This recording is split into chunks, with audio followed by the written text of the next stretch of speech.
No, this is not my prison jumpsuit. Actually, I'm very flattered and kind of surprised at how many of you were sincerely interested in knowing how I go about all the modifications that I do to the Ultimate Hunter from Cold Steel. So here's the knife that I've shown you before, and you will see that it doesn't look like your garden variety Ultimate Hunter. To quickly recap, I took off the squared off finger guard and made that nice and round. Then the entire length, I filed those two edges so that felt nice, and you could do this with your finger all day long. Not that you're gonna do that, but you know, if you're squeezing and stuff, sometimes a 90-degree angle feels kind of sharp. And if you're gonna be working with your knife all day, that gets irritating. All of these surfaces were rounded, softening them up tremendously. Rounding them off, again, no 90-degree angles, feels good. All the way into there, everything's rounded off, even on the butt, because I like a nice round butt. The other modifications that I did are on the inside. This is the locking bar, and you will notice tooling marks. I left the tooling marks on this one so that you could see what they look like. That goes here, and it rides on there. So I polish that, sand it down and polish it. I show you how I do that. And I don't sand this, I just polish, but I do sand those edges just so that they're not 90-degree edges anymore and takes any burrs away and just smooths things up, and then I polish it. And then of course I will show you what I do with this guy, and that is the lock bar spring. Those are all the mods to turn this into a quite easily flickable, still secure, bank vault, nuclear bomb proof, or if you're a fan of George Bush, nuclear. Anybody remember that? It's kind of like Wilford Brimley and diabetes. There you go. Easy open, easy close, nothing pointy there. You can choke up, and you have a full length of blade as opposed to a whole bunch of that blade missing because of the old grind. You lose a lot of real estate right there. I like to have as much edge on my knife as possible because I choke up, and when I'm doing feather sticks and that sort of thing, my fingers are right about there, pushing down. I want as much blade there as possible, and I didn't want pokey, pointy, square, sharp things there. You do that to your Ultimate Hunter, you may find that you don't ever use another knife. Here I'm using a very old piece of 400 grit sandpaper that's basically worn away. And you just keep going back and forth like that. It keeps that surface nice and flat. You can see I'm taking away metal. And I just keep doing that until the tooling marks are all gone, and it's a nice, even satin finish. And nice and straight. You can see I rock it back and forth a little bit so I don't have any sharp corners. And now I just repeat that whole thing on my strop. Fresh strop compound, back and forth. Just keep doing that until it turns nice and shiny. You will be pleasantly surprised at just how easy this actually is, even though that is a hardened piece of steel. Now here is that beautiful finished product. Nice and shiny, nice and smooth. No sharp edges. Perfect. I don't do the sandpaper part with this. I just kind of clean it up and polish it a little bit. You still want to leave some satin finish on there because it's those slight marks that will hold on to oil and actually make this knife open and close that much more smoothly. Once you have that scale off, you'll see this spring. This is the culprit. This is tighter than it needs to be, making that motion pretty pretty damn difficult. So how do we get that out of there? First thing you do is lift that up, take the pressure off the blade, take the blade out, put it aside. That will drop down a little bit. Get that spring out of the way and lift that. Now, get him out of there. I use brass-lined pliers. And this is where we're going to try and straighten that guy out a little bit. See, that's right where he comes out. I straightened that just a hair.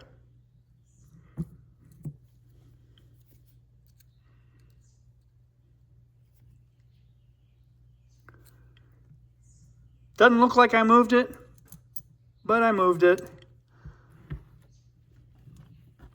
Now you just push that down a little bit, put that back in place, and see if it's any softer. And you can't screw this up. You just keep right at the bend, straighten it out just a hair. Get it back in there. Make sure it's fully seated back there. You don't want it to be forward at all. Fully seated. Push down. Put that back. You can already tell that's softer. Then you can reassemble your knife. See if it's flickable. If you don't like it, easily disassemble it some more and take that out. Straighten it some more. If you go too far, you can always put it back. That's the thing. It's spring steel.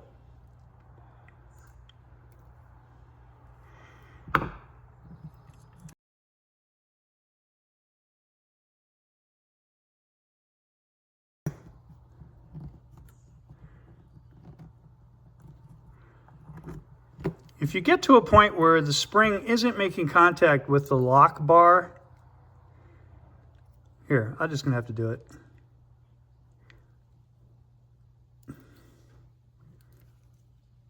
Come on, honey.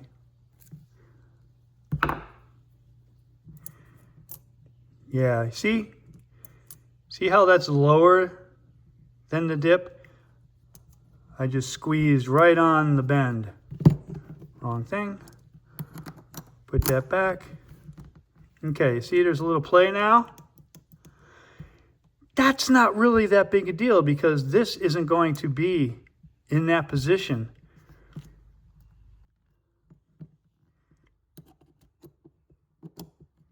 Still locks. And when it's unlocked, there's always tension on that spring. So don't think that just because there's no tension on the spring now that you went too far. Once you get the blade back, that'll be plenty. And I can already feel that that's going to be much more flickable. So that is it in a nutshell. I just wanted to show you again all the different smooth surfaces that I created on this knife. Right there on the opening for the two scales. On the back here, everything's nice and rounded and smooth. And I mean, it's significantly better and more comfortable. You can see how I've really taped this thing up. Extra tape right there where the blade meets the body, because when I go around that corner on those pointy things, I don't want to accidentally hit parts of the blade that I don't want to hit. And there's the sharp angles on the handle that are going to disappear on the next step. So here we go. Let's do some grinding. Go slowly. That's all I can tell you. Oh, and that belt looks weird because that's just what the camera does to belts that are traveling at that speed. Kind of like when you try and video a prop airplane and it looks like it's doing all kinds of weird things. That's what's happening with this belt. I'm using a relatively new, rather coarse belt for the initial grinding. You'll notice I don't really curve too far to the left and too far to the right. I'm basically focusing on getting that whole squared area down relatively low and even. I keep checking to make sure that those two surfaces that I'm grinding are parallel to the surfaces at the butt. So I'm looking down the butt to the front to make sure everything's even and not canted to left or right or anything like that. Here is a quick preliminary view of it to see what's been taken off. Still a lot to go. I have changed belts to a much finer belt. So now I can just keep grinding and taking my time, going back and forth. And periodically I will take a look at the orange knife to see if I am on the right track, because I'm super pleased with the way the orange one turned out, so I want this black one to be identical. Now you can skip ahead and go way on down if you want, but I videoed everything because this kind of project, I don't know what part you really want to see. If you want to see in real time how long it took, that's great. If not, jump ahead. I will not be insulted. But if I edit it out too much, you guys might think, oh, this is only a 2-minute project, and not really get a sense of just how long it takes and how detailed it is and all of the steps. I want this to be a complete tutorial. Yes, this was a major pain in the ass to do, but enough of you asked for it, so I thought, what the hell, I'm going to do it. Here we go.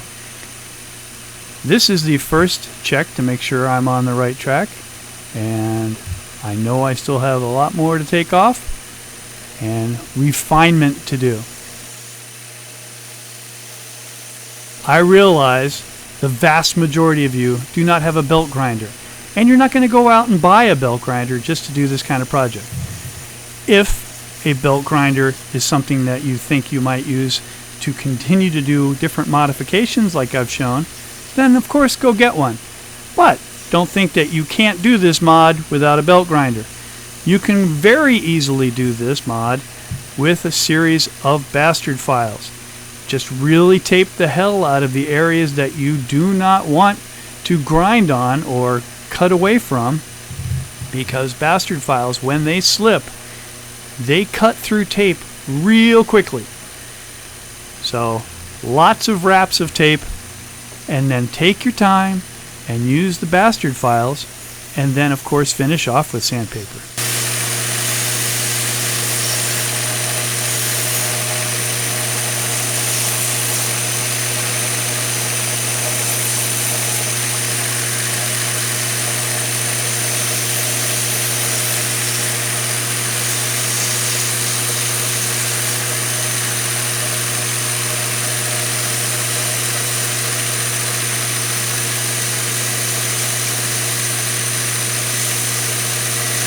You may or may not have noticed my quick left and right movements at this point. I'm going very lightly, and that's to eliminate any kind of flat spots. So that's just one of the subtle things that a knife maker will do to get a surface to be completely even and blend. That's all I'm doing here. Gently back and forth, getting the whole surface to all be one uniform shape.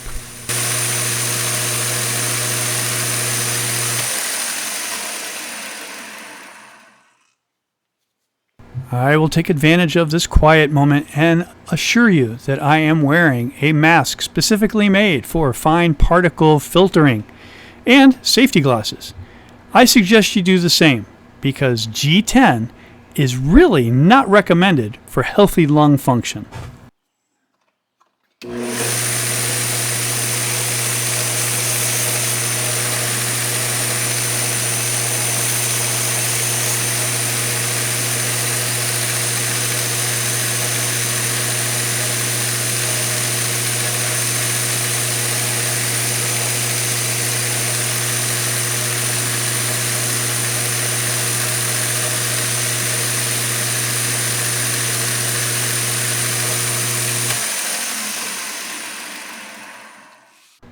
With the grinding all done, now it is time for me to round out all of the surfaces that I have shown you in the past.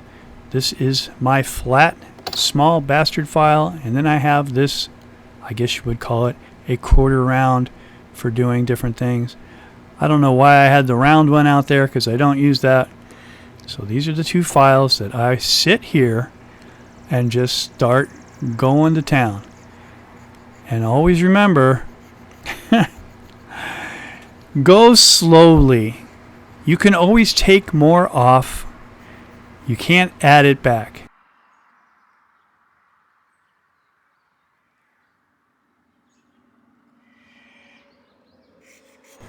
Whenever I can point out a handy dandy little pro tip to you guys, I'm going to. Now you'll notice I'm not using the file in the traditional back and forth across the material from left to right. I'm following the edge of this going up and down with the file at a slight angle. You'll find that that is a very effective way of not getting any flat spots and creating a very smooth, uniform surface that is easily manipulated and duplicated. I do keep cleaning the file. And I will do that same sort of back and forth motion with the quarter round. It just gets into all the nooks and crannies and makes everything nice and even and uniform and smooth and happy and all of those adjectives. Like I said earlier with the grinding, I'm showing you guys from beginning to end the whole thing that I'm doing here. Feel free to jump ahead, but if you want to see just how laborious this is, but incredibly gratifying, and the finished product is just custom knife worthy, then continue to watch. What's the harm? You might learn something, as my dad would say.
Time to do the inside edges of the opening. Now, here's a little pro tip for you.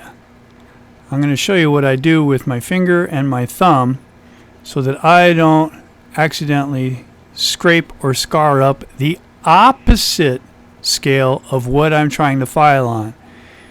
See how my thumb's riding there? It's kind of like a gate on a table saw.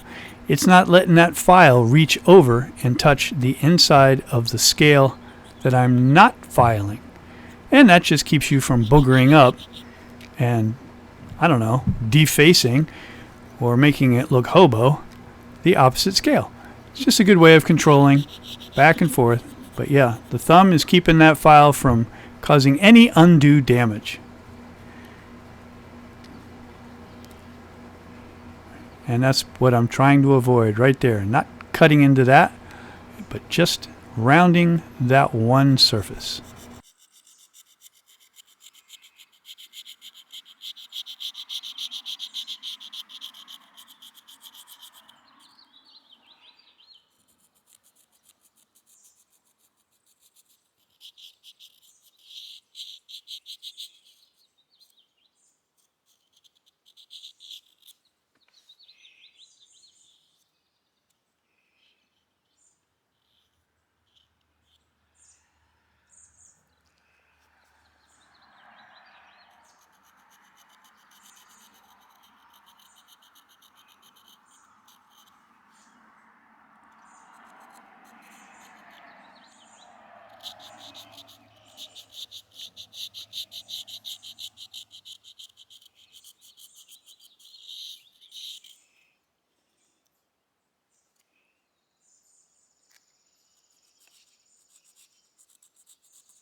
Now it's the quarter round file's turn.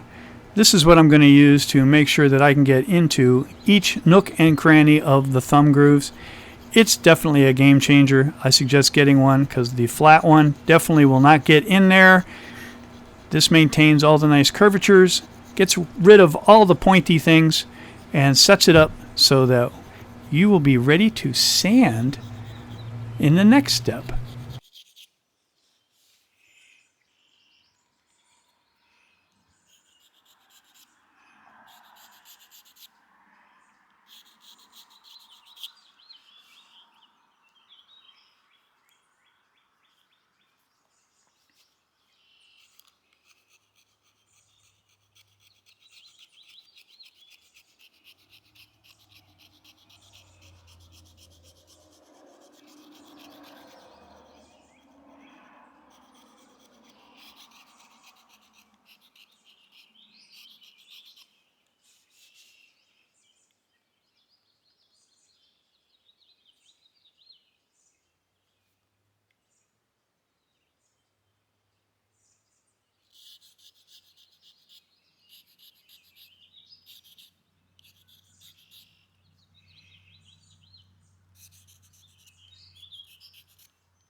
You will see here that I really choke up on that quarter round to do the thumb notch and get in there and use my thumb as kind of a gate again or a guide so that when I go back and forth like that, I'm not hitting the side of the lock bar and scratching it up. It's all just trying to keep it nice and neat and in control. But you'll see that I go back and forth and that cuts away plenty of material. The way these files are made, you don't have to use them in the traditional way. You can go side to side like that and it will take plenty of G10 off.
This is a really old and used piece of 400 grit.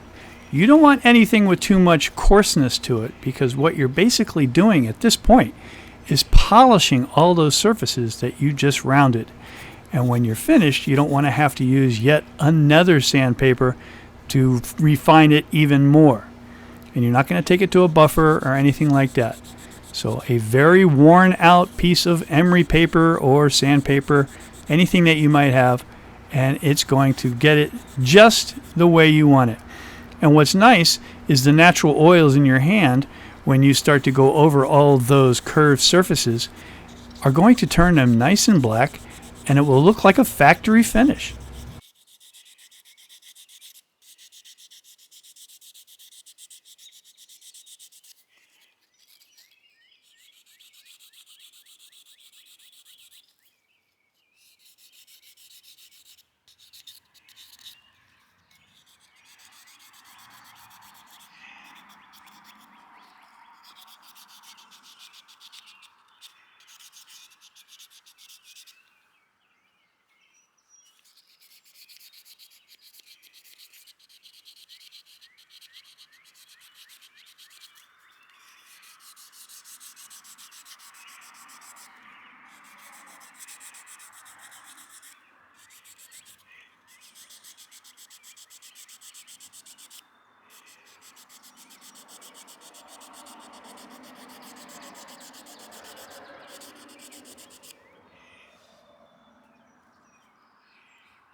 All right, think that's as good as we're going to get. Time for a hose job.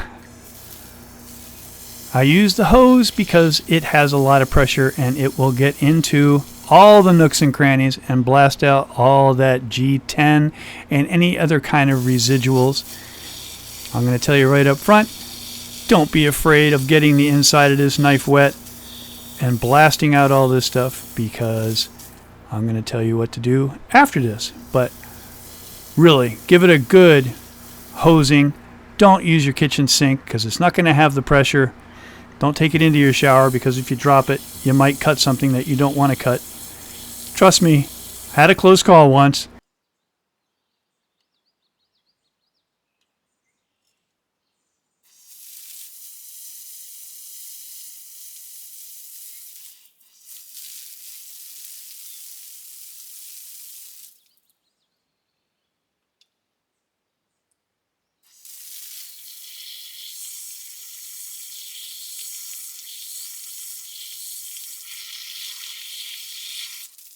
You may notice that I do not disassemble the knife to grind the G10 down. It's not really necessary. I protect the blade and myself, and I protect any surfaces near the area where I'm going to be grinding with several layers of tape. It doesn't matter if a bunch of grit gets in there. The way these things are constructed, you can wash them out. And I've proven that several times to myself. So after I'm done with this and I take all the tape off, you'll see me hose it out with a garden hose, and that blasts all that shit out of there. All the different angles. And what's really nice, if I was to have a sunny day and that hose is sitting outside, that would be hot water going through there and blasting all that crap out. So now I know you're going to ask, Tom, how do you get all that water out of there, especially out of the pivot? That was not a paid endorsement. I spray this in there liberally, not conservatively. Vote conservative, spray liberal. On a plastic tray with maybe a paper towel in there, just to catch the WD-40. Why a plastic tray? Because it's going to run through there, and you don't want it getting on your wooden workbench. I mean, it's not going to hurt it. Let that sit overnight. Then the next day, work it a little bit, and you'll notice there's no water in there. The WD removed it. Water displacement, for those of you who may not have known that. I also did a video about that. Not that I'm promoting myself to Sergeant. No, I'm not promoting myself, but that's a video about how to get the moisture out of your Buck 110 handles. Some people have found that very handy. Once the water is out of there, I really don't care if there's any WD-40 residuals in there. It's not going to hurt anything. I go to my Pelgon oil, apply a nice liberal amount, either in the closed position down in the lock area or in the open position right there. Now, here's a little pro tip. After you oil it, don't close your knife like this, because all that oil is just going to fall off and run off. Close your knife like this, and you'll be able to just look down in there and watch that oil absorb in between the blade and that Teflon washer and the brass washer and the liners or handle, and you'll just watch it go right on in there, which means it's getting down to the pivot. So everything's going to be happy and oiled, and you're done. You may start to have a little oil start to show here. No biggie. And there. No biggie. A simple cloth gets that out of there. You really can't over oil this particular knife, because it's going to shed what it doesn't need. I always tape the blade when I'm going to be working, because you never know when something stupid might happen, or you get distracted, or you're looking around or whatever. I tape that edge up, I wrap it, but you saw that. I don't need to explain that to you. There was a time when I didn't do that, and I have the scars to prove it. Thank you very much for watching. Good luck. I hope it works out for you. I'll see you next time.